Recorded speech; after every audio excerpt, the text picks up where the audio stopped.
Entonces estamos grabando y les recuerdo que todas las políticas de privacidad fueron entregadas previo al inicio de esta grabación y los dejo con Carlos para que puedan dar inicio a la charla. Hola, buenos días. Eh, Como dijo Valentina, mi nombre es Carlos Díaz, yo soy el abogado de Cumplimiento Chile, el área especializada en compliance de Capacción.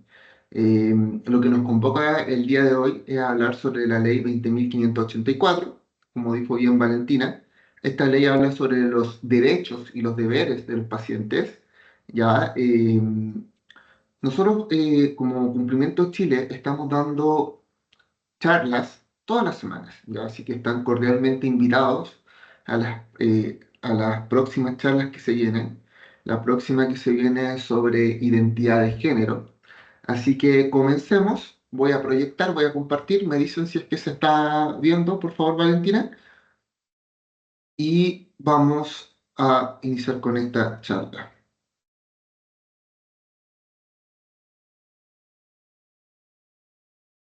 Ahora se ve.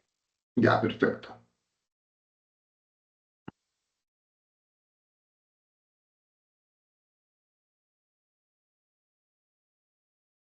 Alcances de la ley 20.584. Cuando hablamos de la ley 20.584, ¿de qué hablamos? Vamos a toparnos con la ley que habla sobre los derechos y los deberes de los pacientes, ¿ya? Derechos y deberes. Eso es sumamente importante que se queden en claro de esas dos frases, porque muchas veces creemos que como pacientes solamente tenemos derechos. Y esta ley lo que nos dice es que también existen deberes que hay que cumplir para poder seguir cierto estándar de atención. ¿Ya? ¿Qué temáticas vamos a abarcar en esta charla? Vamos a abarcar el origen, la evolución de la ley 20.584, cuándo fue publicada, cuándo entró en vigencia. Vamos a hablar sobre el derecho a un trato digno y sin discriminación. Para esto vamos a hablar de definición de trato digno, qué quiere decir que sea sin discriminación. Vamos a abarcar derecho a la información y al consentimiento informático como definición, cuando se entrega por un funcionario de salud de forma adecuada la información y cuando una persona firma y presta un consentimiento que está informado. Vamos a hablar sobre la confidencialidad y la importancia de la ficha clínica como protección de datos personales. Vamos a abarcar reglas especiales a ciertas personas como niñas, niños, adolescentes o personas con discapacidad y cómo algunas de las modificaciones a esta ley en la ley Mila. Vamos a hablar sobre los deberes de los pacientes, como mencioné hace un poquito rato, derechos y deberes de pacientes, y por último los mecanismos de reclamos y de fiscalización que se cuentan en caso que se vea vulnerado alguno de los otros derechos. Pero sin más preámbulo, ya, origen y evolución de esta ley. Esta ley ya lleva un buen tiempo funcionando, está funcionando hace 13 años, ¿ya? Fue publicada el 24 de abril del 2012 y regula los derechos y deberes de los pacientes en relación a acciones vinculadas con la atención en salud, ¿ya? Esta norma aplica a todos los prestadores, sean públicos o privados, hospitales, clínicas, consultorios, SAPUs, postas rurales, a todos, ¿ya? Y su importancia radica en que transformó la forma en que se atendía o se entendía cómo tenía que funcionar la atención médica en nuestro país, pasando de un modelo paternalista y centrado en la persona como sujeto activo de derechos. Es decir, acá el paciente es sujeto de derechos, palabra que ocupamos mucho en la charla anterior cuando tocamos la ley de derechos de salud mental. Acá el paciente es sujeto de derechos, ¿ya? Lo que quiere decir que está protegido por ley. En un contexto histórico, esta ley surge en virtud de un periodo que antes del 2012 se veían asimetrías de poder entre médicos y pacientes, vulneración de derechos sin posibilidad de exigir una reparación, sensación de desprotección en quienes recibían la atención. Quizás muchas personas que están aquí presentes y que se han atendido en el ámbito público han sentido muchas veces que o se han pasado a llevar por médicos o por algún funcionario de salud, o que incluso se han sentido que no han tenido la información suficiente para el tratamiento. Por eso es que surgió esta ley, por la asimetría de poder, porque para que los médicos entendieran que son un prestador más y que no son personas que están por sobre el paciente, sino que tienen que estar con el paciente, ¿ya?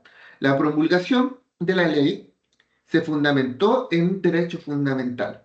Los derechos fundamentales están protegidos en nuestra Constitución Política de la República. Específicamente, la mayoría se señalan en el artículo 19 de la Constitución Política de la República. Se cubren aproximadamente 26 derechos fundamentales, pero tenemos que tener presente que también los tratados internacionales y que se encuentran vigentes por nuestro país y que están firmados, también se pueden llamar derechos fundamentales porque tienen la misma igualdad.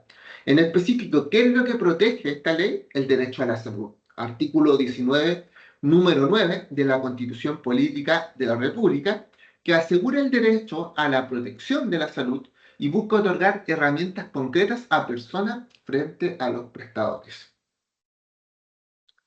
Pero como toda ley, tiene que tener una base desde su construcción, principios que sean lo que la van construyendo y cuáles son los principios que están en el derecho de la ley 20.584, dignidad.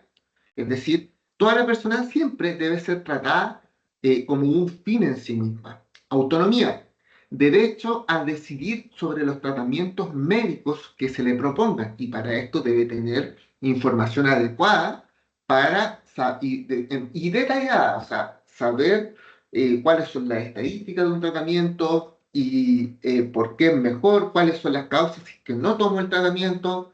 Participación, la obligación de los prestadores de escuchar y considerar la opinión del paciente. Principio de no discriminación, prohibición de diferencias arbitrarias como la edad, el género, la nacionalidad, la previsión o la condición de salud. Y calidad, ¿qué quiere decir esto? Que exigencia de que hayan estándares técnicos y humanos adecuados en cada prestación, o sea, que la salud no sea diferente, ¿ya? Y en base a todos estos principios es que se construye la ley sobre derechos y deberes en salud.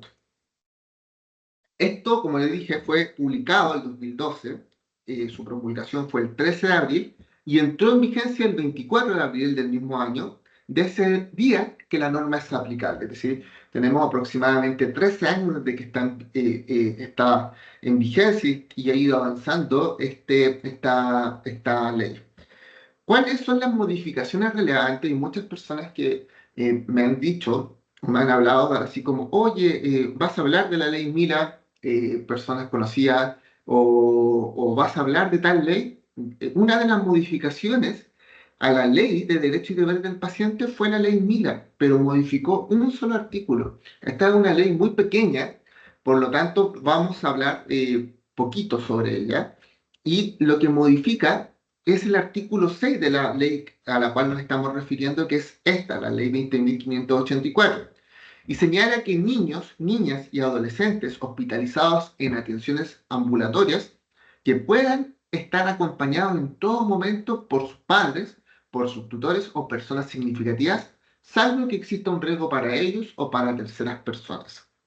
También protege a las mujeres en trabajo de parto, con el derecho de ser acompañadas por quien quieran, ya sea su cónyuge, su pareja, su padre o una compañera, y con el mismo límite. Y también los acompañantes tienen el derecho a recibir el mismo trato digno y las mismas condiciones adecuadas para cumplir con su rol que el paciente. Y eso es algo sumamente relevante que introdujo la ley Mila, que como les señalé, modificó un artículo 6 de la ley de derechos y deberes del paciente.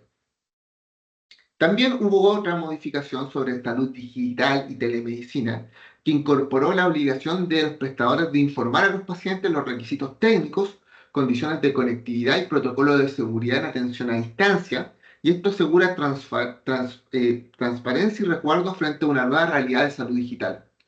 Cuando hablamos de salud digital, nos podemos referir, por ejemplo, a una atención psicológica, una atención psiquiátrica, que son tratamientos que se pueden dar de forma, a través de una videollamada. Entonces, esta ley salió para poder informar cuáles son los estándares técnicos que se deben ocupar, ¿ya? No obstante, sabemos que hay ciertas enfermedades que tienen que haber una atención ambulatoria que sea presencial.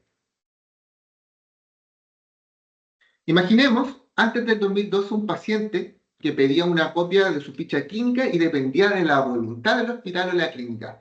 En muchos casos se negaba el acceso y no había mecanismos efectivos de reclamo.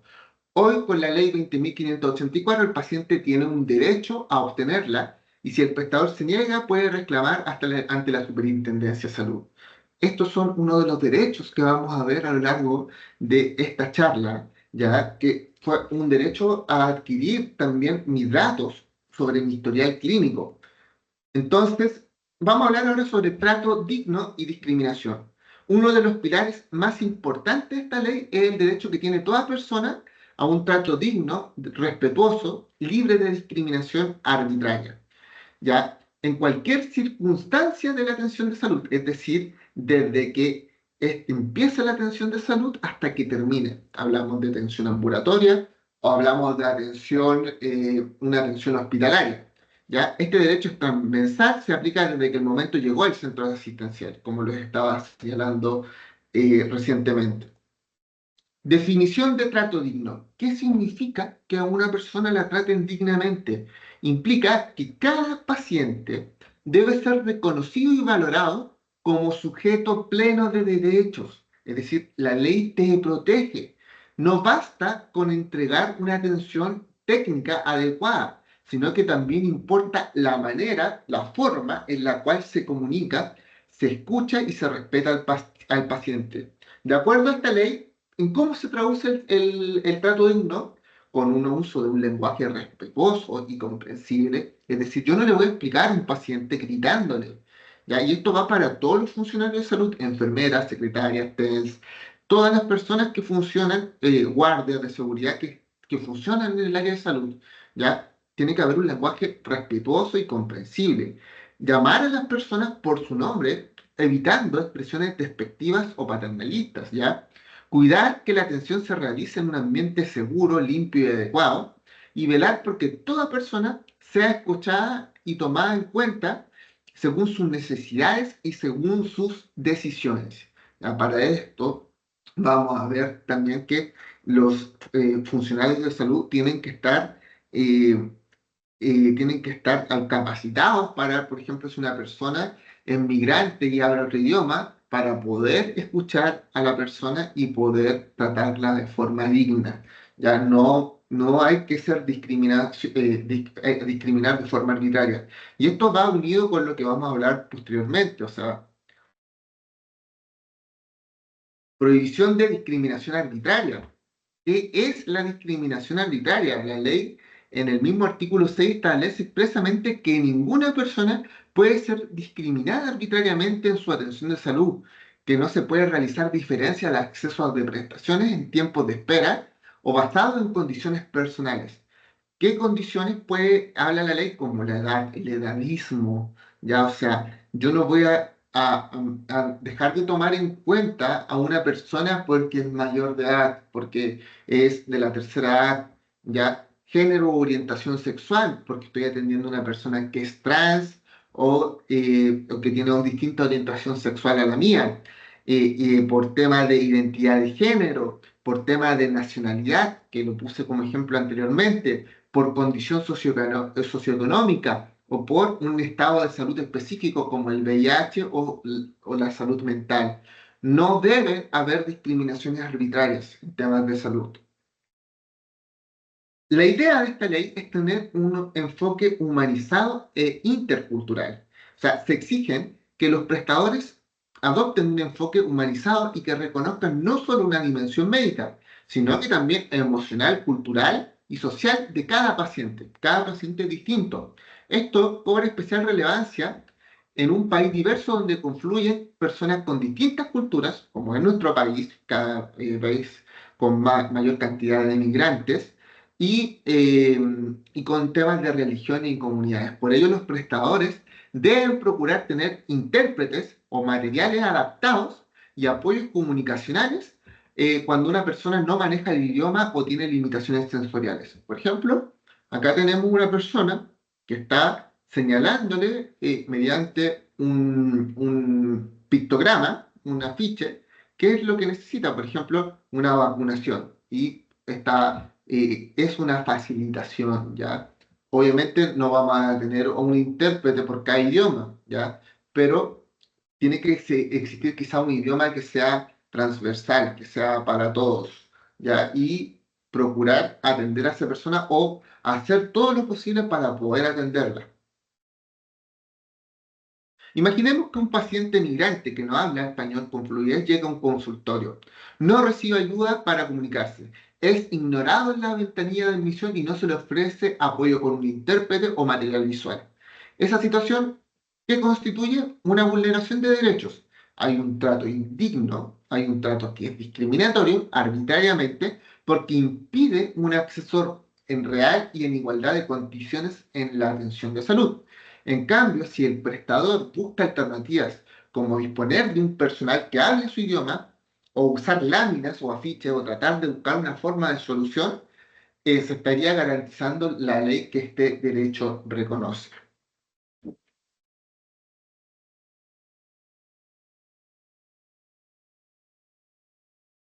¿Qué otros derechos protege esta ley? Derecho a la información y consentimiento informado.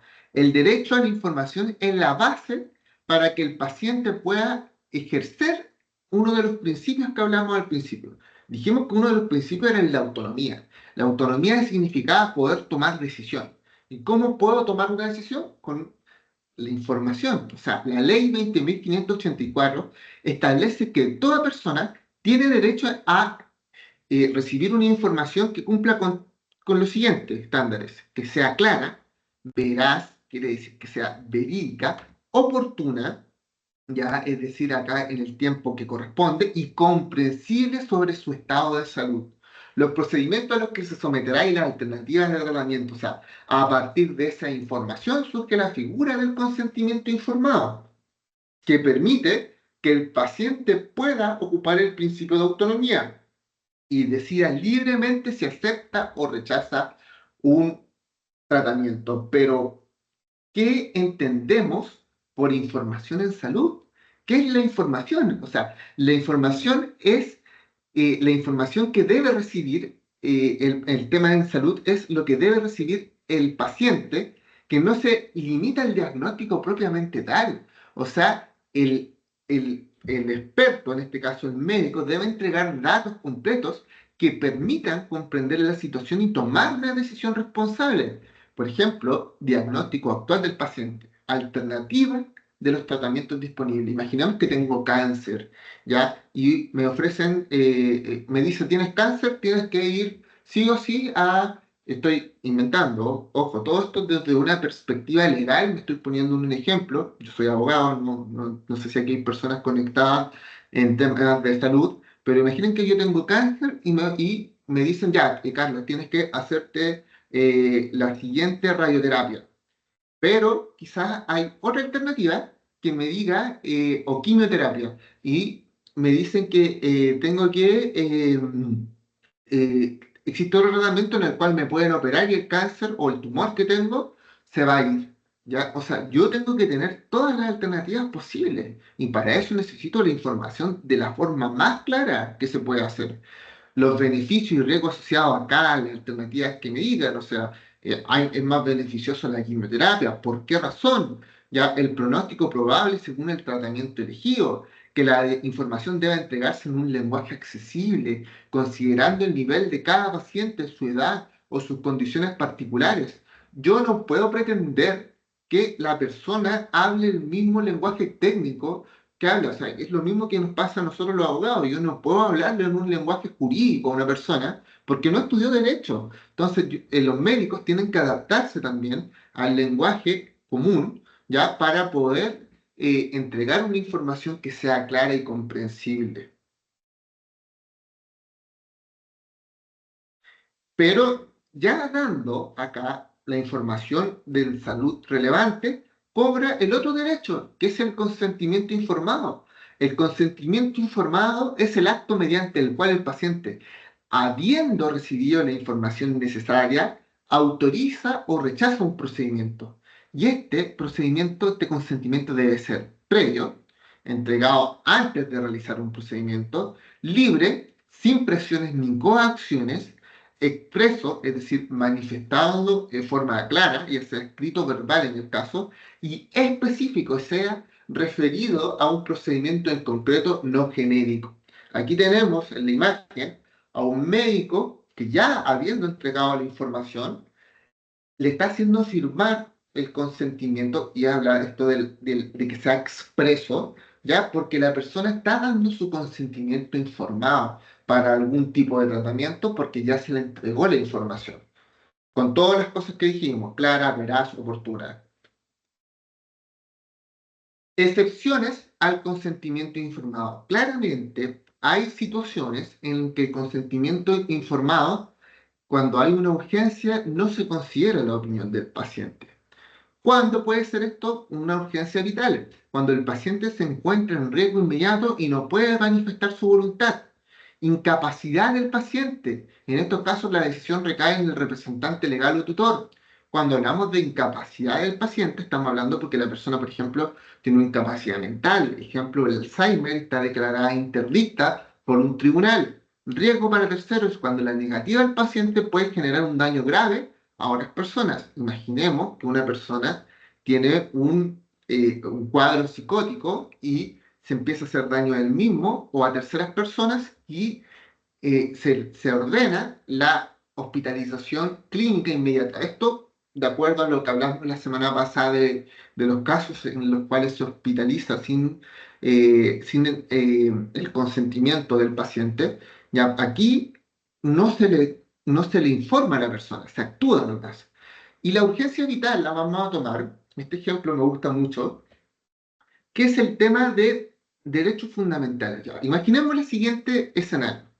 Tenemos a un niño de, tenemos a un niño, vamos a poner un ejemplo, vamos a eh, imaginarnos que tenemos, que Elizabeth es niña, Elizabeth Orellana, que está conectada, ¿ya? Y que ella tiene 6 años de edad y que ella necesita transfusiones de sangre de forma inmediata, ¿ya? Porque está en peligro su vida. Pero los padres de Elizabeth Orellana son de una religión que se opone a las transfusiones de sangre, por ejemplo, los testigos de Jehová. ¿Ya? ¿Qué pasa acá? Lo que pasa en la práctica es que hay un choque de derechos en el cual de por sí lo que va a hacer el hospital es que va a hacer las transfusiones de igual forma, independiente en la voluntad de los padres. ¿Por qué razón? Porque acá hay un choque de derechos fundamentales. Cuando en temas de derechos fundamentales se dice que ningún derecho está sobre otro, pero en el caso de Elizabeth es menor de edad. Y como es menor de edad y ella no tiene la suficiente edad para tomar decisiones, se privilegia su derecho a la vida, que es el artículo o derecho fundamental protegido en el artículo 19, número 1 de la Constitución Política de la República. Entonces, lo que hace el hospital es que presenta un recurso de protección amparando a Elizabeth Orellana por un tema de que está protegiéndose el derecho a la vida. En cambio, si es que, por ejemplo, Elizabeth tuviese 18 años y ella se niega a las transfusiones de sangre porque es testigo de Jehová, a ella se le respetaría porque ahí el otro derecho fundamental que prevalecería en este caso sería el derecho a la libertad de culto. ¿Ya? Entonces, hay casos en el cual no se necesita el consentimiento de una persona para poder hacer algún tipo de atención o tratamiento. El ejemplo de Elizabeth Orellana. Vamos a continuar. ¿Qué derecho también me ampara al rechazar tratamiento? O sea, la ley reconoce la posibilidad de que un paciente debidamente informado pueda negarse a recibir un tratamiento o alguna intervención, incluso si esto puede afectar su salud o poner en riesgo su vida. Esta decisión debe respetarse, salvo en las excepciones señaladas. Imaginemos que un paciente diagnosticado con una enfermedad grave recibe la propuesta de someterse a una cirugía sumamente riesgosa.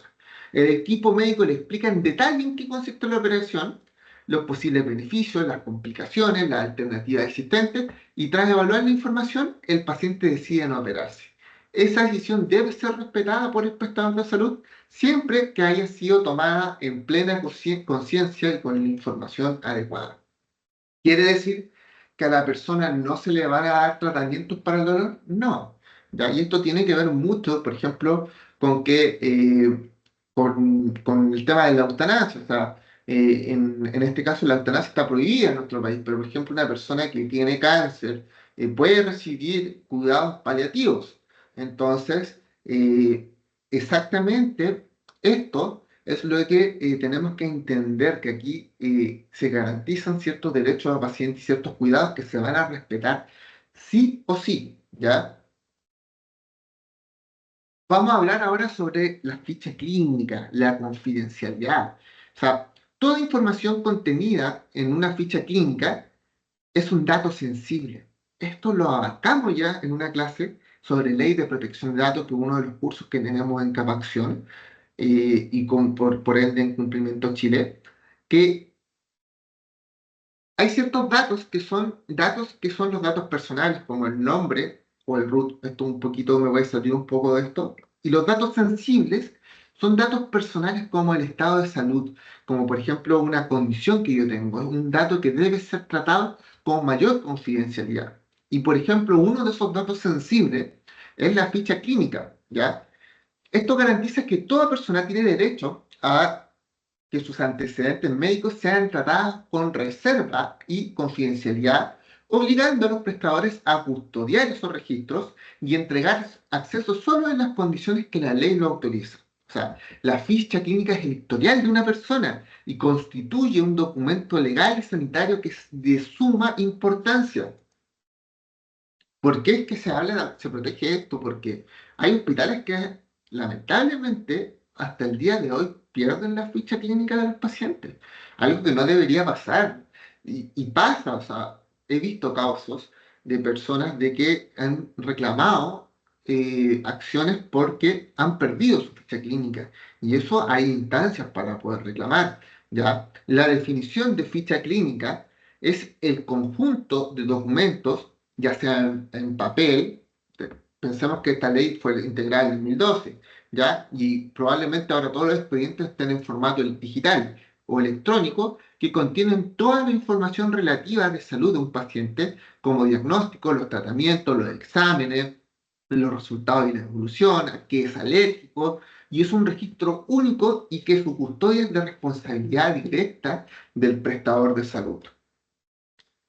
¿Qué derechos tiene el paciente sobre su propia ficha clínica? O sea, la ley, esta misma ley, reconoce que todo paciente tiene el derecho a acceder a su ficha clínica y obtener una copia íntegra de ella. Imaginemos, por ejemplo, que Valentina se atiende en el hospital eh, Sotero del Río. Se atiende en el hospital Sotero del Río, pero quiere ahora atenderse en una clínica privada. Ella puede pedir una copia de su ficha clínica y el hospital Sotero del Río tiene que otorgársela. Tiene acceso a su ficha clínica de forma íntegra. Solicitar que se rectifique una información incorrecta. Imaginemos que Francisca en su ficha clínica señala que fue operada de apendicitis y nunca la operaron. Hay un error. Ya, entonces puede solicitar que se rectifique esa información de forma correcta. Ya, usar la información para ejercer acciones legales, reclamar cobertura o simplemente conocer su estado de salud. ¿Ya? Esto en caso de que vamos a hacer un juicio. O sea, el acceso debe entregarse en plazos razonables y sin trabas que sean arbitrarias, ¿ya? Esto se debe guiar, ¿ya? Y puedo investigar, pero en temas de derechos de protección de datos, normalmente cuando uno pide un dato sensible, tienen que entregártelo en 5 días, ¿ya? Eso para que lo tengan sumamente presente. Deber de confidencialidad de los prestadores. Los establecimientos y profesionales de la salud tienen la obligación de mantener estos datos de la ficha clínica. Eso significa que esta información no puede divulgarse. Protección de datos. La ley de protección de datos me señala de que solamente los datos que tiene una empresa, que tiene un hospital, debe ser mis datos manejados para el uso concreto, es decir, en este caso, para la salud. Imaginemos que yo tengo VIH y la clínica Santa María, por ejemplo, revela estos datos y llega mi empleador y mi empleador me despide porque tengo VIH. Son datos sensibles, hay que tener confidencialidad acá. Se aplica a todo el personal, médicos, enfermeras, administrativos y cualquier persona que por razón de su función y cargo tenga acceso a la ficha clínica. ¿Cuáles? Hay excepciones a la confidencialidad en procedimientos judiciales, o sea, un tribunal puede ordenar que se exhiba la ficha clínica para un procedimiento legal por investigaciones sanitarias realizadas por autoridad competente. Aquí se me ocurre un ejemplo típico. ¿Qué pasó en pandemia? ¿Qué pasó en pandemia? Sabíamos hasta el nombre de las personas que habían tenido COVID. ¿Por qué? Para obtener una trazabilidad y para poder saber aquí no se respetó la confidencialidad. ¿Por qué? Porque estábamos en pandemia. Y como estábamos en pandemia, necesitábamos llevar un registro de todos los pacientes que tenían COVID y tenían que guardar cuarentena. Entonces, en este caso, hubo una excepción a la confidencialidad. Y esto se une con la tercera. Riesgo para terceros, cuando mantener la confidencialidad puede causar un daño grave a otras personas. O sea, una persona con COVID, cuando estuvimos en 2020 en pandemia, que estuviese paseándose en el supermercado o en cualquier lugar público, era totalmente un riesgo para la salud de todas las personas. O por interoperabilidad entre prestadores, en los casos autorizados por normativa vigente, siempre asegurando trazabilidad y control de acceso. Se me ocurre el siguiente caso. Imaginemos que estoy atendiéndome en el consultorio, pero después me dan hora para el hospital y el consultorio le traspasa vía electrónica mis datos para que me pueda atender el hospital. Aquí hay una interoperabilidad entre prestadores. Se están pasando mis datos y ahí no necesito un consentimiento porque se entiende que es por el bien y la salud del paciente. Obligaciones de conservación de la ficha. Los prestadores deben asegurar que la ficha clínica sea custodiada durante al menos 15 años, permanencia íntegra, auténtica y accesible, que cuente con sistemas de seguridad si está en formato electrónico, garantizando trazabilidad de quien accede a ella. Imaginemos que un paciente solicita a su clínica privada una copia para una clínica para presentarla en un juicio por mala praxis. Imaginemos que operaron en este caso a Ivonne, y la dejaron con un algodón o con una pinza en la operación. Acá la clínica no puede negarse a entregarla ni limitar el acceso solo a ciertos documentos. La negativa o la dilación o dilatación injustificada constituye una infracción legal y puede ser sancionada por la Superintendencia de Salud. ¿Ya cuáles son las reglas especiales? Hablamos de que una de las reglas especiales incluía la ley MIRA, y vamos a hablarlo un poquito con más intensidad ahora, que esto es para niños, adolescentes y personas de la tercera edad, incluso las personas que son mis acompañantes, y esta ley modificó el artículo 6 de la ley 20.584. Es decir, acá se entiende que la ley entiende que los menores de edad también son sujetos de derechos. Y esto va con el eh, de protección a los niños, que los niños no son meros objetos de protección, ¿ya? O sea, se aplica el principio de autonomía progresiva, que significa que a medida que aumenta en edad y madurez el adolescente, mayor relevancia tiene su opinión. O sea, tenemos que si una paciente o un paciente de 12, 18 años que es adolescente, debe ser escuchado si demuestra una madurez suficiente y su opinión puede prevalecer en un tratamiento. o hasta los 12 años, aquí se entiende por niño, el consentimiento lo otorgan los padres y tutores. Imaginemos un adolescente de 16 años con una enfermedad crónica puede rechazar un tratamiento si demuestra una comprensión de los riesgos, de las alternativas, y el equipo de salud debe dejar de constancia de su decisión en la ficha clínica, ¿ya? Pero tiene que demostrarse ciertos estándares de madurez y de que la persona entiende los riesgos que se le está hablando. ¿Qué derechos tengo durante la hospitalización? O sea, hablamos de que tengo muchos derechos cuando tengo una atención ambulatoria, pero cuando la persona está hospitalizada, debe ser siempre informada de su estado y de su tratamiento. Tiene derecho a comunicarse con cualquier familiar o con las visitas, contar con una defensoría jurídica si la hospitalización fue involuntaria, por ejemplo, en casos de salud mental, y presentar quejas y reclamos ante la Seremi y la Superintendencia o tribunales. Imaginemos que una persona fue por crisis psicótica tiene derecho a visitas familiares regulares, negarse al contacto por comodidad del personal sería ilegal. O esta persona también tiene derecho a contar con asesoría jurídica en el caso que la hospitalización fuese involuntaria.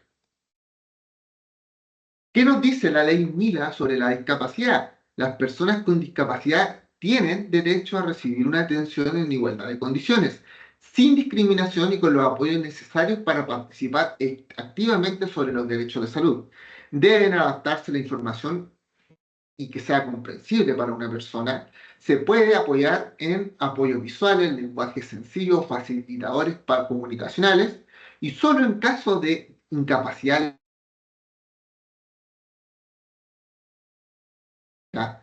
¿Cuándo ocurre esto? Una persona que está declarada interdicta.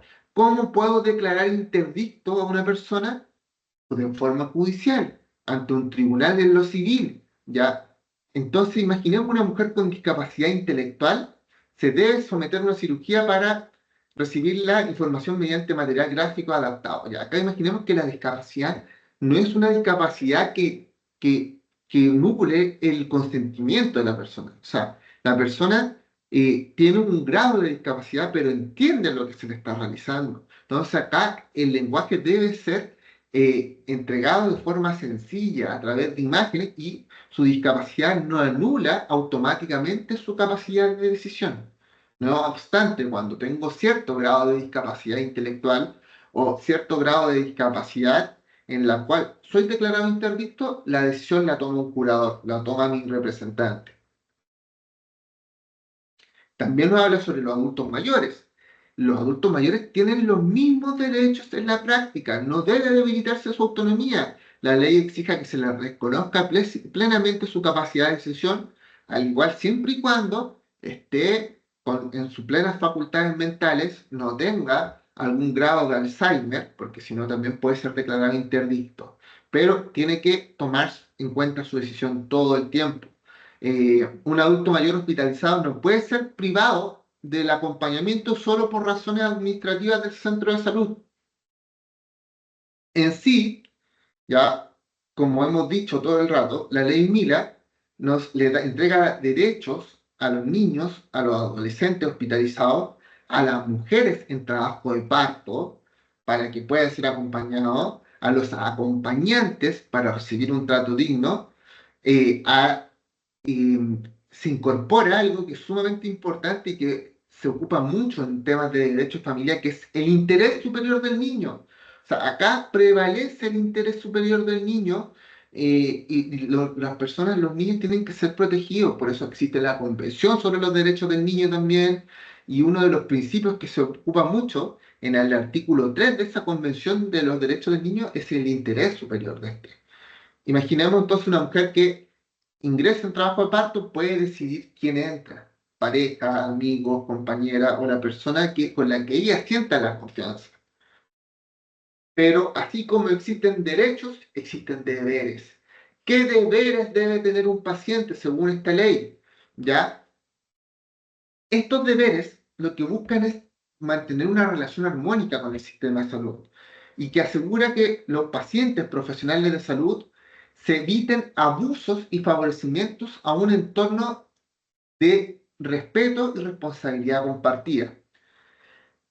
¿Cuál es la definición de deberes? O sea, son obligaciones básicas que yo tengo como un paciente que se debe cumplir cuando se recibe una atención. Por ejemplo, no se trata de una carga excesiva, sino de normas que aseguran que el sistema funcione.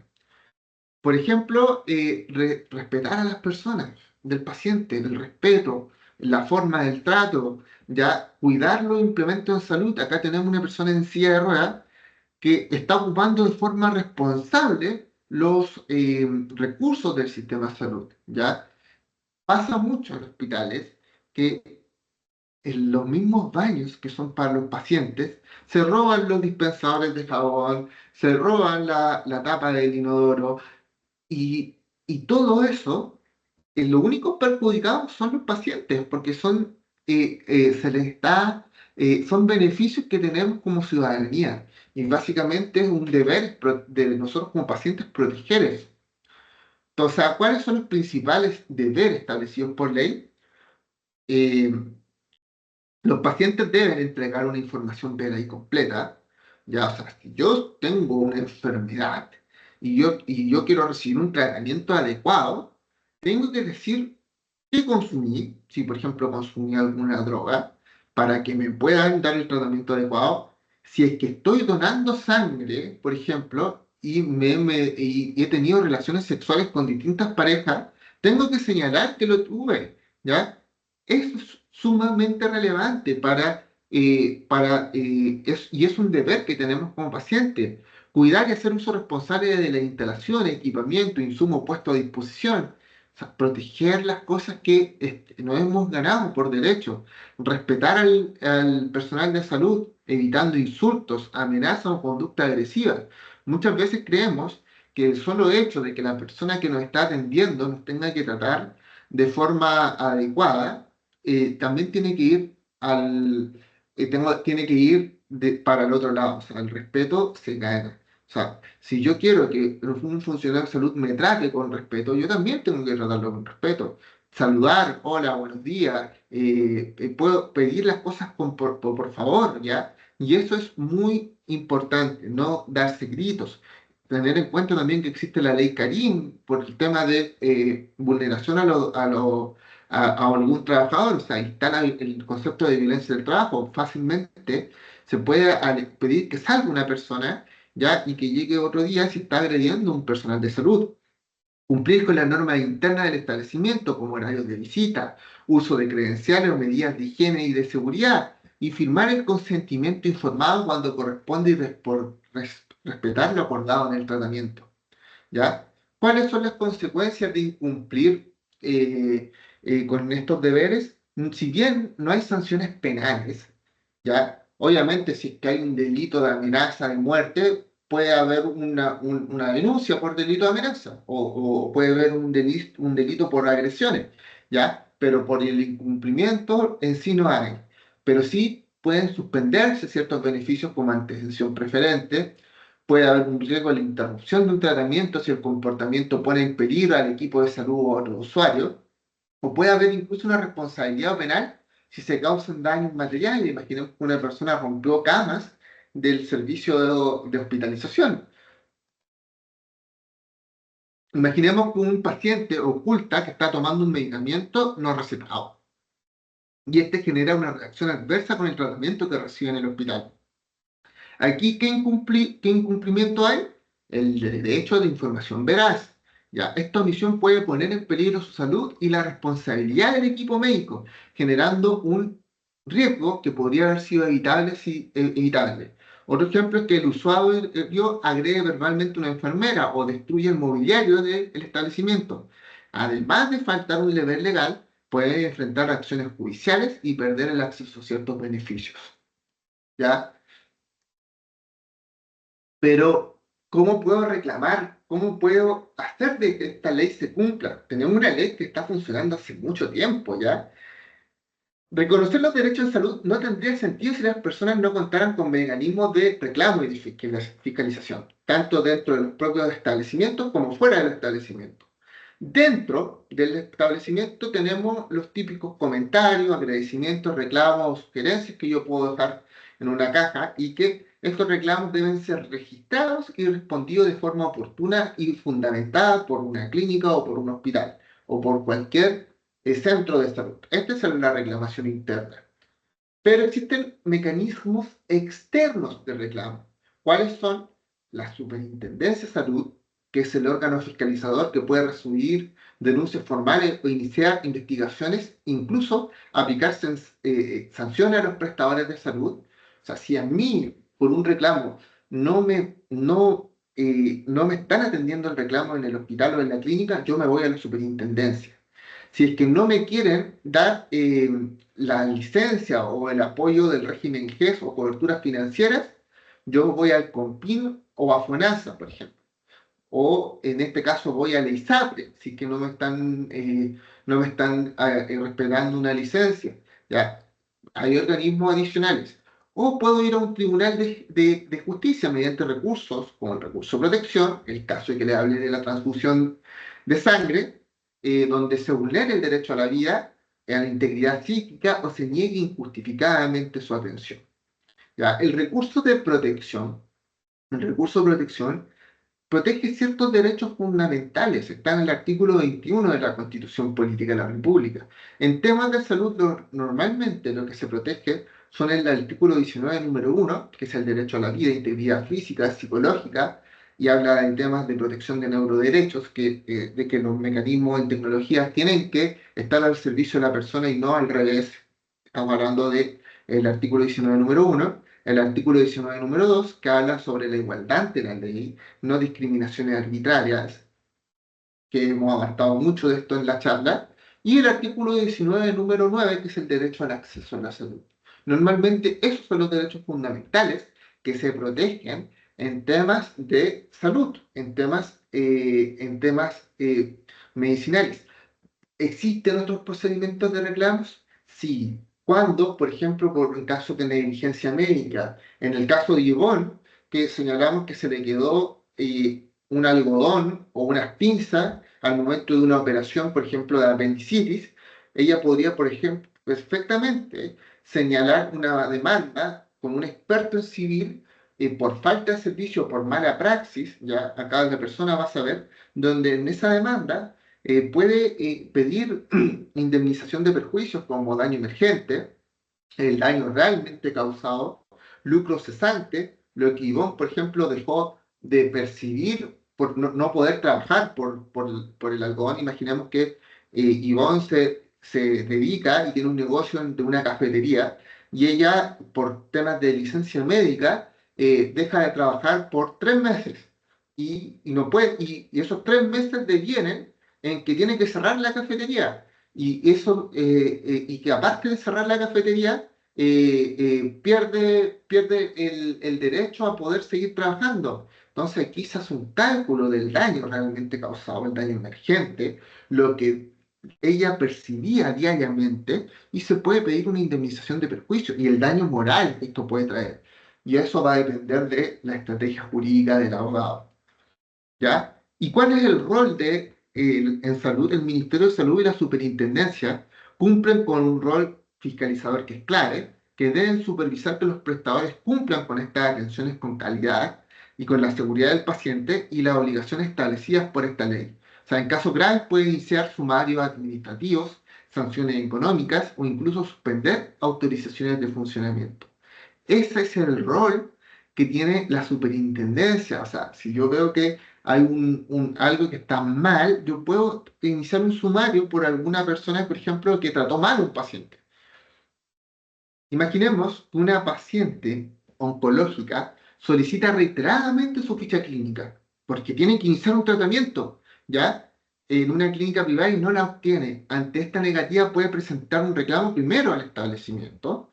Si no obtiene respuesta, está facultada para acudir a la Superintendencia de Salud, que podría instruir que se haga la entrega de fichas y además sancionarlas por incumplimiento, ¿ya? Y si el daño atenta contra su vida o a su integridad grave, se podría iniciar un recurso de protección fundamentado en el derecho a la vida e incluso al derecho a la honra podría meterse acá el tema de ley de protección de datos, pero en sí quiero que entiendan que hay formas y mecanismos de reclamo y de fiscalización. Entonces, terminando ya esta charla, ya con una hora aproximadamente, a lo largo de toda esta charla hemos visto la relación entre los pacientes, los prestadores de salud en nuestro país, desde su origen, cómo se ha construido un marco de protección con los principios de dignidad, autonomía, participación, no discriminación y calidad. Acá vimos la historia de la ley, el derecho a un trato digno, definiciones de trato digno, consentimiento informado, vimos modificaciones de ley como la ley Mila, hablamos de deberes del paciente, finalmente de mecanismos de reclamo y fiscalización para hacer efectivos estos derechos, y el gran valor que tiene esta normativa es que convirtió al paciente en protagonista en la salud, como sujeto de derechos y de deberes, que esto fue algo que recalqué al inicio de esta charla. Además, su evolución de esta ley, porque esta ley lleva muchos años, o sea, por eso es que se ha ido implementando y cada vez vemos menos tratos, siguen habiendo, puede seguir habiendo mejoras, sí, pero su evolución demuestra que no se trata de una ley estática, o sea, que se adapta a nuevas realidades sociales, culturales y tecnológicas con el derecho a acompañamiento, como la ley Miller. En definitiva, la ley 20.584 representa un compromiso del Estado y de los prestadores a la humanización en la atención de salud y para los pacientes constituye una herramienta concreta para exigir el respeto, la información y la protección, recordándonos que el bienestar de la persona debe estar siempre como en el centro en el sistema sanitario. Básicamente, esta fue la charla sobre la ley 20.584. Muchas gracias por prestarme atención.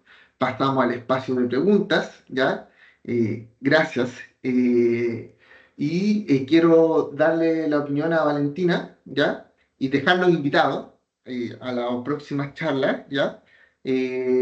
Para hoy a nuestro canal de YouTube, que están las otras charlas que hemos dado, y doy el espacio a las preguntas. No sé si hay alguna pregunta, Valentina.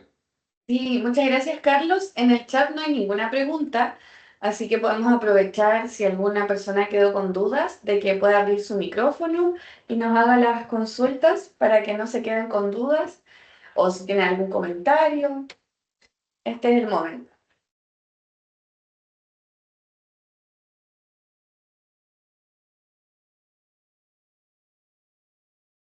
¿no? Ah, sí, Daniela, cuéntenos.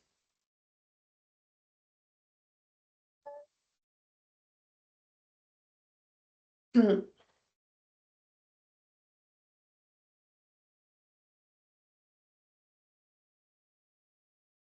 Daniela, ¿podría activar tu micrófono? No sé si es que está activado, Valentina. sí, pero no le escuchamos. Ya.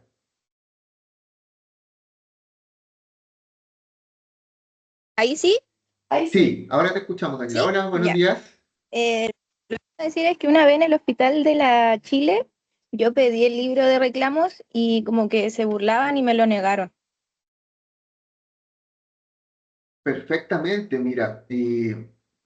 Daniela, ahí lo que tú podrías haber hecho es perfectamente poner un reclamo en la superintendencia o en el Ministerio de Salud, ya porque es algo a lo que no se te puede negar, ya no te pueden negar. Normalmente los hospitales tienen tienen un centro, se me olvidó el nombre, que es específicamente para que funcionen los reclamos. No lo recuerdo en sí, pero como no te prestaron atención en la misma red, que era el hospital en sí, que es el de la Universidad de Chile, que de hecho es uno de los hospitales junto con el Hospital San José, que tienen más reclamos en Santiago, se puede ir al superior, que en este caso es la Superintendencia de Salud, para que se haga un sumario administrativo y para que haya un reclamo que pueda sancionar en este caso a los administrativos que tienen que estar para entregarte el libro de reclamo. Y desde que sucede que te niegan el libro de reclamos, ¿cuánto tiempo hay para ir a la superintendencia? Porque esto igual ya fue hace 2 años. Ya, eso lo desconozco, lo podría investigar y te lo podría mandar por correo electrónico, ¿ya? Cualquier duda que no se pueda resolver acá, nosotros la mandamos por correo electrónico porque entendemos que no somos dueños de la verdad muchas veces y hay cosas que investigar, pero puedo averiguártelo sin ningún problema. O sea, en tu caso fue un reclamo en el hospital San José. Entonces tendría que buscar y te mando la respuesta a tu correo. Ya, Gracias. muchas gracias. Era el J. Aguirre de la Chile. Ya, J. Aguirre. J. Aguirre. Ya, muy amables. Gracias, Mm, Daniela. sí. Natalia también nos pregunta para la inscripción de la siguiente charla. Nosotros les vamos a hacer llegar la invitación a sus correos con el enlace para que se puedan inscribir, que como mencionaba Carlos, se va a tratar sobre la ley de identidad de género, así que va a ser igual una instancia muy interesante, ya que no todos manejamos esta temática que ha sido bien novedosa el último tiempo. Así que van a estar siendo invitados por su correo. Valentina, ¿puedo Sí, tomar la palabra un poquito? Ya. sí, claro. Miren, para todos los que nos van conociendo, igual tenemos personas que se conectan bien semanalmente. Nosotros llevamos aproximadamente en Cumplimiento Chile haciendo estas charlas hace como 2 meses, ¿no? Aproximadamente, Valentina. Ya, y lo vuelvo a reiterar, en YouTube tenemos muchas charlas. O sea, nosotros ya hasta el momento hemos abarcado Ley Antonia, Ley Cholito, Ley Gabriela, Ley Domingo. Hemos hablado sobre ley integral, hablamos sobre ley de salud mental, hablamos hoy día sobre la ley de derechos y deberes del paciente, hablamos sobre la ley Ricardo Soto, la ley del cáncer. O sea, ya aproximadamente llevamos 10 charlas que están disponibles para todas las personas, y vamos a seguir hablando. Tenemos copado todo hasta fin de año con charlas, entonces están cordialmente invitados ya para que nos puedan conocer y poder tener conocimiento, porque nuestra ideal fue tomar las leyes que son famosas y que se hablan en las noticias y que finalmente uno cree que las conoce, pero no las conoce en realidad, porque hay falta de información por el tema de los medios de comunicación. Así que, Patricia, Hola, hola, ¿tengo activado el micrófono? ¿sí? Sí, buenos días.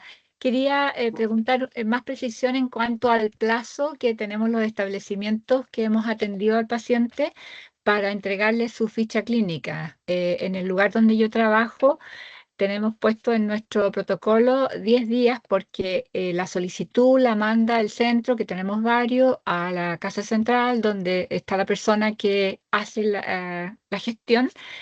Y usted mencionó que son 5 días, pero no sé si eso es una exigencia o es una propuesta, o cuál es el plazo máximo en Mira, que debemos déjame entregar. averiguarte, Patricia, hola, buenos días. Te lo voy a averiguar. ¿Por qué Hola, razón? bueno. Porque yo mencioné los datos, porque existe una ley, que también fue una charla, que es la ley de protección de datos. La ley de protección de datos Sí. se vino a hablar y que hizo la diferenciación entre datos personales y datos sensibles. Y los datos sensibles, la forma de adquirir esos datos sensibles, la regla general es de 5 días, entonces por eso dije los 5 días, Ah, ya, los ok. 5 días. Entonces, en temas de salud, déjame averiguarlo porque tiene que haber un estándar y plazo, en este caso, para los organismos de salud que sea distinto, pero por eso yo hablé de los 5 días, porque la ley de protección de datos se establece en 5 días, así que también es una pregunta que te la voy a precisar con mayor detenimiento en tu correo para no generar este tipo de dudas y para que estés atenta porque te la voy a responder y averiguarla de forma más precisa. Pero por eso es que hablé de los 5 días, porque es la normativa que habla sobre los datos sensibles. Y la ficha clínica se entiende como datos sensibles, por eso es que Sí. ocupé ese plazo. Es que ¿Ya? esa ley, la de protección de datos, es bastante nueva, entonces no sé si tiene el reglamento ya publicado. Sí, está la ley de datos sensibles. De hecho, como dices tú, es muy nueva. O sea, la ley de protección de datos está recién publicada en el 2024. Entonces, Ujú. efectivamente, los plazos ya están establecidos. Entonces, déjame averiguarte Ya. para ver si es que es igual en el tema de las clínicas. ¿Y tú en qué trabajas? yo soy directora de unos centros de salud que tenemos varias sucursales, entonces tenemos establecido un plazo de 10 días para entregar la ficha clínica, por eso me chocó lo de los 5 días. Perfecto. Y tú entonces eres del ámbito privado. Sí, privado. Ya, perfecto. Eso es lo que quería saber. Ya. Te voy a mandar el plazo, te voy a mandar el plazo bueno, básicamente eso. No sé si es que tienen alguna otra pregunta. Muchas gracias, Patricia, por la pregunta y por Gracias. la participación. Eh, y dejarlos invitados, como les dije anteriormente, ya finalizamos la charla. Sí. Espero que les haya servido para poder aprender. Y nos vemos la próxima. Sí, igualmente el material se lo vamos a enviar a sus correos con el enlace de la charla en YouTube y en ese mismo canal de YouTube están las otras charlas en caso de que quieran revisar alguna temática que se hayan perdido y que les parezca interesante, va a estar disponible el material. Así que nuevamente les agradecemos por el interés, la participación y nos vemos próximamente entonces en la siguiente charla. Hasta luego, que estén muy bien.